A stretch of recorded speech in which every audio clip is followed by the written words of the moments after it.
Wow, what a spread. Yes, sir. All right, guys, strap in. So, this is written by Tom Palmer Jr. on the road to self publishing success with Dave Sim, creator of Cerebus.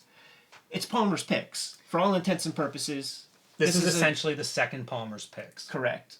Where did you first discover Dave Sim's work? The first time I saw his stuff was in Teenage Mutant Ninja Turtles, one of those first comics graphic novels. This guy right here. And I never thought about, like, they mention his name, Dave Sim, and, his name's mentioned here.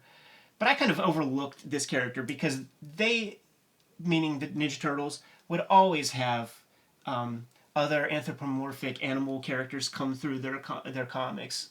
Usagi Yojimbo, Panda Khan.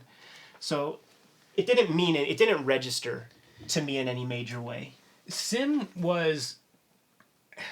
He may have been at the height of his powers around this time, maybe possibly in the 80s. We should describe who Dave Sim is. If somebody isn't familiar with him, he started self-publishing in the late 1970s, did a black and white book called Cerebus.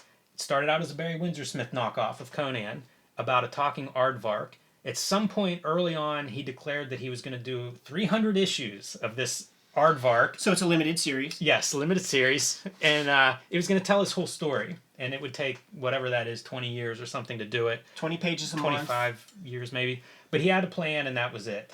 And at this point, he's about halfway through, maybe a little bit more than halfway through whenever this article was written. So he's about 150 issues in of writing, drawing, self-publishing, distro, like he was all in, doing everything with the assistance of a background artist named Gerhard, who came aboard 40 or so issues in. Around Church and State.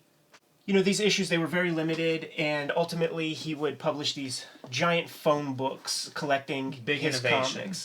comics. Just so that you could get a sense of how thick This these is babies probably the first 25 issues of Cerebus. are. First 25 issues. He's such a pioneer in so many ways. He's a very, very good cartoonist. But the self-publishing is a huge part of his identity as a cartoonist, and Let's see how we can stack these up. He has a pretty good eye as well. You notice these book covers; it's very attractive, black and white. These are examples of the Gerhard backgrounds. Certainly would stand out and look nice. They still look good. These are covers that in many cases were designed 20 plus years ago. Looks good on a shelf. That's a nice pair of spines to put on your shelf. So by the time this feature's done, these are the books that are out there, man. About 3,000 pages worth of material. I'm not sure the year that he finishes. Probably 04, somewhere around there, 04, 05. So he makes it to 300 issues. Absolutely remarkable. Loses his mind?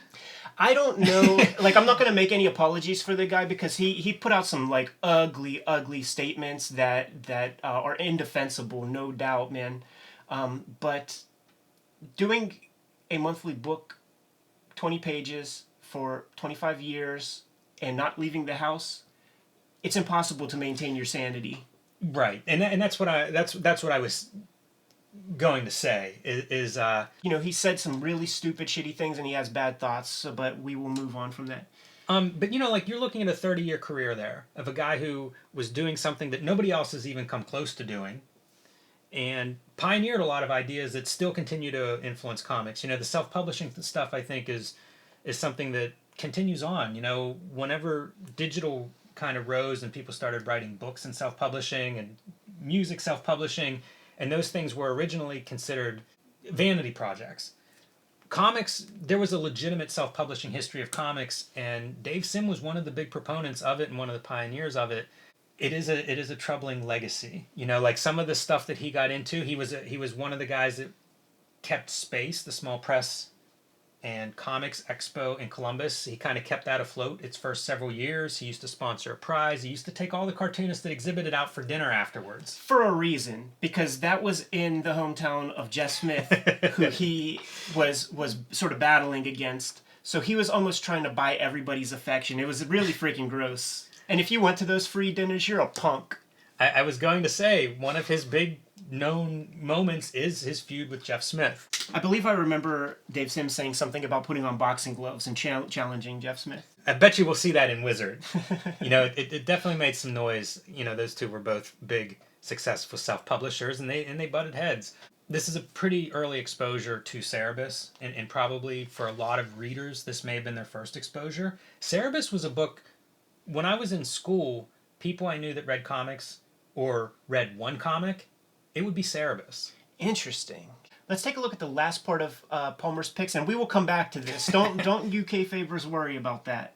Anything else stand out in the book? It's really just an overview about who Dave Sim is as a cartoonist, and Tom Palmer Jr. is basically imploring the devoted Wizard reader to give some self-published comics a shot. Steve Bissett is self-publishing at this point. Rick Veitch is. Alan Moore is self-publishing stuff, and Palmer's kind of highlighting some self-published comics worth taking a look at. And this would be the second article that Tom Palmer did for Wizard, and it's his first Hepcats plug, which we will see many more of. Big fan of the Hepcats. Tom Palmer, I mean, not Jim Rugg. I was about to say, man, were you a furry?